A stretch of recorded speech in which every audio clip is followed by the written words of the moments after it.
আমি আজকে আপনাদেরকে পাউরুটি কিভাবে বানাই মানে আমি ট্রাই করছি কিভাবে বানাই, সেজন্য দেখলাম। তো আপনাদের সাথে ভিডিওটা শেয়ার করব যে কিভাবে আমি আমার পাউরুটি বানানো চেষ্টা করছি।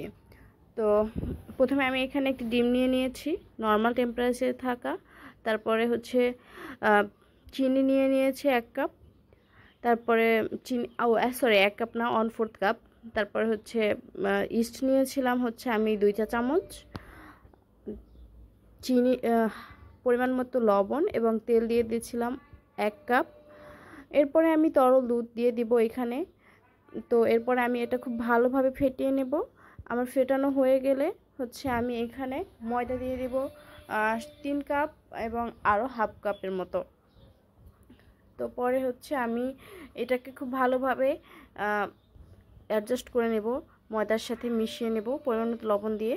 তো পরে এটাকে হাত দিয়ে খুব ভালোভাবে মথে আমি 1 ঘন্টার জন্য রেস্টে রেখে দেব। তো এটা আমার এই যে দেখেন এরকম কনসিস্টেন্সি। এখন এরকমভাবে মথে আমি একটুখানি ভালোভাবে মিশিয়ে তারপর রেস্টে রেখে দেবো। তো 1 ঘন্টা পরে আমার এটা ফুলে একদম অনেক হয়ে যাবে। তো আমি 1 ঘন্টা পরে বের করে এটাকে মুথে নিয়েছিলাম এবং পরে এরকম করে আরও 20 মিনিট রেখে তারপরে আমি ওভেনে দিয়েছিলাম। তো ওই ভিডিওটা আমার ক্যাপচার করা হয়নি। তো এই আমার রুটির কনসিস্টেন্সি আসছে। তো প্রথমবার ট্রাই করছি, যা হোক ভালো হয়েছে। ভিডিও ভালো লেগে থাকলে অবশ্যই আমার চ্যানেলকে সাবস্ক্রাইব